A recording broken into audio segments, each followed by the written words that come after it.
مذاکرات کی پیشکش اور دھمکی ایک ساتھ، علی امین گنڈاپور کا 90 دن میں آر یا پار کا اعلان۔ لاہور میں نیوز کانفرنس سے خطاب میں کہا، بانی پی ٹی آئی تیار ہیں لیکن بات چیت صرف فیصلہ سازوں سے ہوگی، مینڈیٹ کے بغیر بننے والی حکومتوں کو بھی ساتھ بٹھائیں گے، ہماری گزارش کو کمزوری نہ سمجھا جائے۔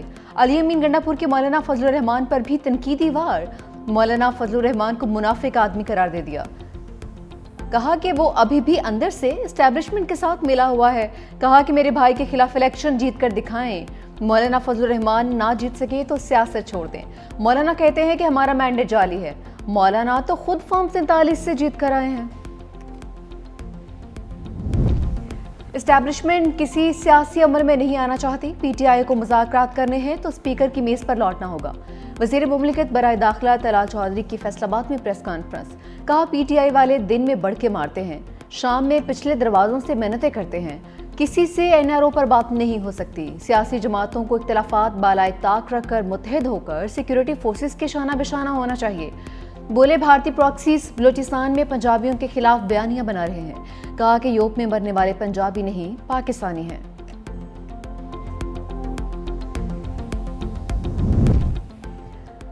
مذاکرات تو جمہوری قوتوں سے ہی کرنے پڑیں گے، اڈیالہ جیل میں بیٹھا شخص بچاؤ بچاؤ کی تحریک چلا رہا ہے۔ وزیر اطلاعات پنجاب اسما بخاری کی نیوز کانفرنس، کہا کہ علی امین گنڈاپور مذاکرات کی بات پر ان سے بات کر رہے ہیں جن کو بیرکوں میں واپس جانے کا کہتے ہیں۔ بانی پی ٹی آئی کا آرمی چیف کو خط لکھنا این آر او مانگنے کے سوا کچھ نہیں، اگر علی امین گنڈاپور کلاشنکوف بندوقیں لے کر آئیں گے تو اس کی اجازت نہیں دیں گے۔ علی امین گنڈاپور احتجاج کی کال کے بعد اپنی حکومت کے لیے مہلت مانگ رہے ہیں۔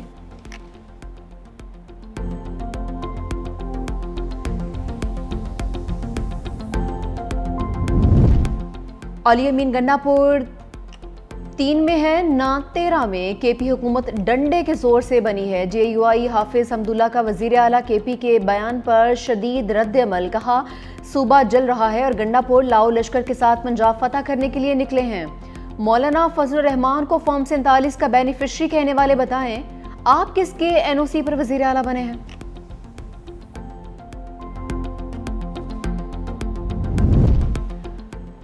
پنجاب سے پی ٹی آئی کی گندگی کا خاتمہ کیا، پنجاب جس سپیڈ سے ترقی کر رہا ہے، اگلے 4 سال میں پنجاب ہر چیز میں لیڈ کرتا ہوا نظر آئے گا۔ اسپیکر قومی اسمبلی سردار ریاض صادق کا لکھنؤ میں تقریب سے خطاب، کہا کہ کے پی کے 12 سال سے کوئی سہولیات میسر نہیں ہیں، پاکستان پر مشکل وقت ختم ہوا چاہتا ہے، اچھا وقت شروع ہو گیا ہے، بھارت کا خیال ہے کہ پانی روکنے سے سب کچھ ختم ہو جائے گا، پانی بند کرنے کا مطلب اعلان جنگ ہے، پاکستان ضرورت پڑنے پر بھارت کو منہ توڑ جواب دے گا۔ آج پاکستان پوری دنیا کے سامنے سر اٹھا کر کھڑا ہے، پاکستان دنیا کے کسی کونے میں جاتے ہیں پاکستانیوں کو اچھی نظر سے دیکھا جاتا ہے۔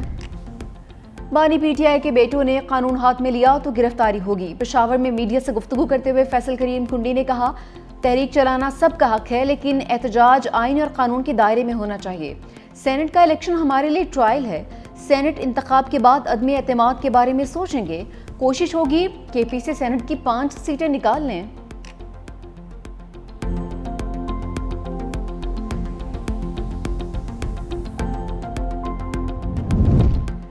سینٹ انتخابات، اپوزیشن جماعتوں کے درمیان رابطوں میں تیزی، مولانا فضل الرحمان کے سابق وزیر اعلیٰ پرویز خٹک سے ملاقات، گورنر کے پی فیصل کریم کنڈی بھی موجود تھے، تینوں رہنماؤں کی سیاسی صورتحال اور ضم شدہ اضلاع کے معاملات پر بھی گفتگو، سینٹ انتخابات کے حوالے سے اپوزیشن کی حکمت عملی پر بھی تبادلہ خیال، ضم شدہ اضلاع میں بدامنی مسائل کے حل کے لیے قائم کمیٹی پر بھی تبادلہ خیال ہوا، وفاقی وزیر امیر مقام کی گورنر کے پی فیصل کریم کنڈی سے ملاقات ہوئی، صوبے کی صورتحال پر گفتگو ہوئی، اپوزیشن جماعتوں اور ارکان اسمبلی سے ہونے والے رابطوں پر بھی تبادلہ خیال ہوا۔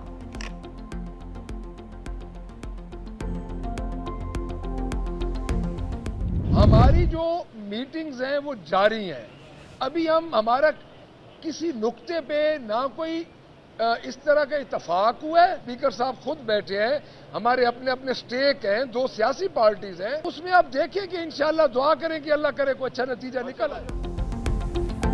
اپوزیشن کے 26 ارکان کی معطلی کا معاملہ حل نہیں ہو سکا، حکومت اور اپوزیشن کی مذاکرات کا دوسرا دور بے نتیجہ ختم، اپوزیشن ارکان اچانک مذاکرات کے لیے اسمبلی پہنچے، مذاکراتی کمیٹی میں رانا شہباز، معین قریشی، علی امتیاز وڑائچ، اعجاز شفیع شامل۔ اپوزیشن لیڈر ولی احمد خان بھچر نے کہا کہ حکومتی وفد سے دوبارہ میٹنگ ہوگی، ایک دو گھنٹے میں معاملات طے نہیں ہوتے ہیں، ابھی کافی کام باقی ہے، جو بھی اتفاق ہوگا سب کو بتائیں گے۔ مجتبیٰ شجاع الرحمان نے کہا کہ ہمیں امید ہے اپوزیشن اسمبلی کے وقار کو قائم رکھے گی، اپوزیشن اپنی پارلیمانی پارٹی سے مشاورت کرے گی، امید ہے جلد اس کا باوقار حل نکل آئے گا۔ ہمارا مقصد ڈی سیٹ کروانا نہیں ہے، اپوزیشن ارکان کو ڈیکورم کا پابند کرنا چاہتے ہیں۔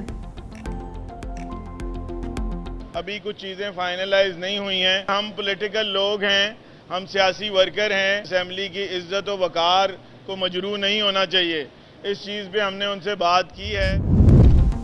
26ویں آئینی ترمیم کے لیے ووٹ دینے کا الزام، پاکستان تحریک انصاف نے 5 ارکان کو پارٹی سے نکال دیا۔ پارٹی سے نکالے جانے والوں میں ظہور قریشی، عثمان علی، مبارک زیب، الیاس چودھری اور اورنگزیب کھچی شامل۔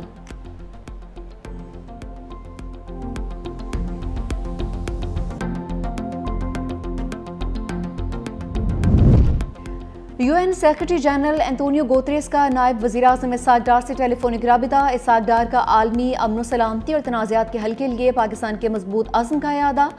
نائب وزیر اعظم نے پاکستان کی سلامتی کونسل کے دورِ صدارت پر پروگرامز پر روشنی ڈالی۔ دونوں رہنماؤں کا نیو یارک میں اقوام متحدہ کی سلامتی کونسل کے اجلاس میں ملاقات پر اتفاق۔ اسحاق ڈار کا اقوام متحدہ کے مینڈیٹ کی مؤثر ادائیگی میں پاکستان کی مسلسل حمایت کا اعادہ۔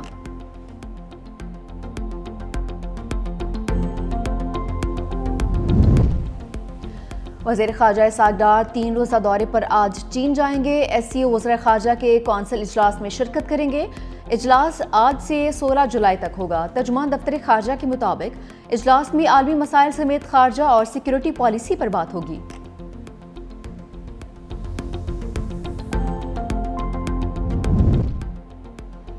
وفاقی وزیر داخلہ محسن نقوی ایران پہنچ گئے۔ ایرانی وزیر داخلہ سکندر مومنی نے پاکستانی ہم منصب کا استقبال کیا۔ دونوں رہنماؤں کا مختلف امور پر تبادلہ خیال۔ وزیر داخلہ آج زائرین اور بارڈر ایشوز پر منعقدہ سہ ملکی کانفرنس میں شرکت کریں گے۔ محسن نقوی ایران کے صدر مسعود پزشکیان سے بھی ملاقات کریں گے۔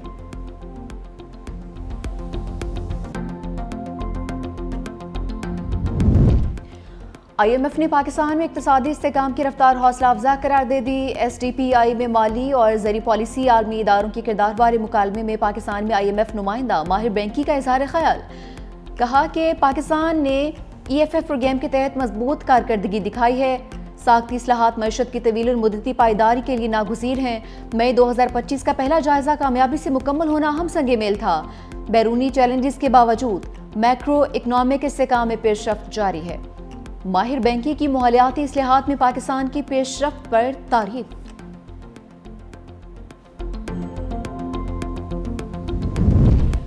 حکومت اور شوگر ملز مالکان کے درمیان مذاکرات، تمام معاملات طے پا گئے۔ ذرائع کے مطابق شوگر ملز مالکان کے وزیر غذائی تحفظ رانا تنویر سے مذاکرات، نائب وزیر اعظم اسحاق ڈار نے بھی شرکت کی۔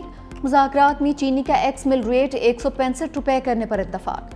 شوگر ملز مالکان ہر ماہ ایکس مل ریٹ میں 2 روپے اضافہ کر سکیں گے۔ صارف کو نئے ایکس مل ریٹ کا فائدہ سٹاک ختم ہونے کے بعد ہوگا۔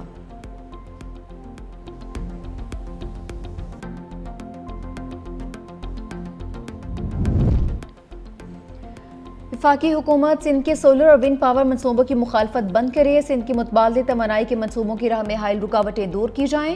سینئر وزیر سندھ شرجیل حنا میمن کا مطالبہ، کہا کہ سندھ کے پاس ملک کو توانائی بحران سے نکالنے کے لیے وافر وسائل موجود ہیں، مگر وفاقی حکومت کی پالیسیوں کے باعث صوبے کی توانائی کے شعبے کی ترقی شدید متاثر ہو رہی ہے۔ اگر سندھ کو اس کے وسائل کے مطابق اختیار اور سہولیات فراہم کی جائیں تو توانائی کے شعبے میں انقلاب لایا جا سکتا ہے۔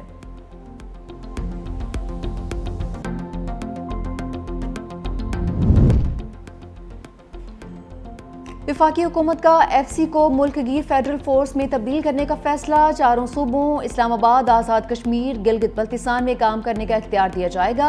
دائرہ اختیار بڑھانے کے لیے آرڈیننس لایا جائے گا۔ ذرائع کے مطابق فورس کا نام بدل کر فیڈرل کانسٹیبلی رکھا جائے گا۔ فیڈرل کانسٹیبلی کے قیام سے ملکی داخلی سلامتی اور امن و امان کے قیام میں خاطر خواہ مدد ملے گی۔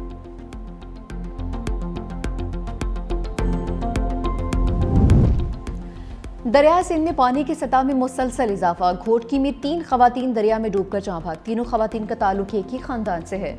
راولپنڈی اور اسلام آباد میں بھی موسلادھار بارش، لاہور کی فضاؤں پر بادلوں کا راج، مختلف علاقوں میں بوندا باندی، ڈسکا میں چند منٹ کی بارش کے باعث ہر جانے پانی ہی پانی، سڑکیں ندی نالوں کا منظر پیش کرنے لگیں، بینک روڈ، کالج روڈ، وزیر آباد اور سرکولر روڈ پانی میں ڈوب گئے، شہری مشکلات کا شکار، راجن پور میں سیلابی رنوں سے درجنوں دیہات زیر آب، وزیر آباد، حافظ آباد میں بھی بادل برسے، علی پور چٹھا میں ژالہ باری، ہڈ مرالہ اور گردونواں میں بارش کے باعث گرمی کا زور ٹوٹ گیا، تربیلا ڈیم میں پانی کی سطح میں مسلسل اضافہ، سپیل ویز تیسری بار بھی کھول دیے گئے۔ ملک بھر میں بارشوں کے باعث 26 جون سے 12 جولائی تک 104 افراد جاں بحق، این ڈی ایم اے کی رپورٹ جاری، پنجاب میں 39، کے پی میں 31 اموات ہو چکی ہیں۔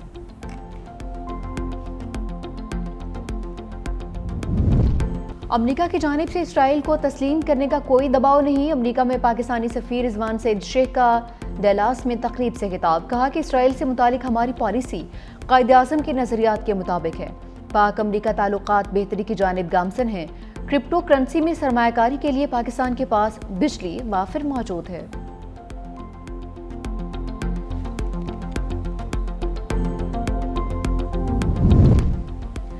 دہشت گرد اسرائیل کے غزہ میں بربریت جاری، مزید 76 فلسطینی شہید، امداد کے لیے جمع 38 افراد بھی صہیونی گولیوں کا نشانہ بن گئے، المواسی میں اسرائیلی ڈرون حملے میں 5 افراد شہید اور 20 زخمی ہو گئے، پانی کی تقسیم کے مقام پر اسرائیلی فضائی حملوں میں 10 فلسطینی جان سے گئے۔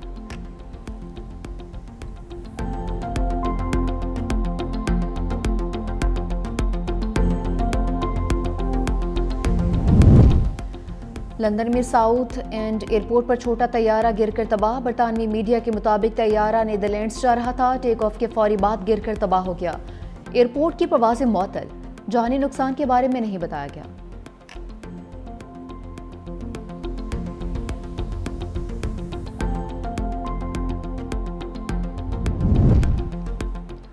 امریکہ نے بنگلہ دیش سے ملبوسات کے آرڈرز روک دیے، امریکی صدر نے بنگلہ دیش پر 1 اگست سے 35% ٹیرف لگانے کا حکم دیا تھا۔ بنگلہ دیش امریکہ کو ملبوسات بھیجنے والا تیسرا بڑا ملک ہے۔ بنگلہ دیش برآمدات کا 80% گارمنٹس پر مشتمل ہے، ٹیرف سے آرڈر کم ہونے کا خدشہ۔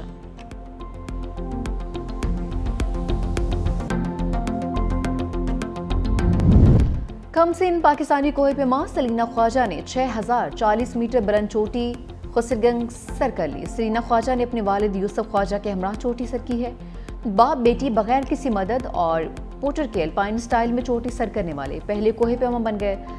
سلینا خواجہ کی G1 اور G2 سر کرنے کی خواہش۔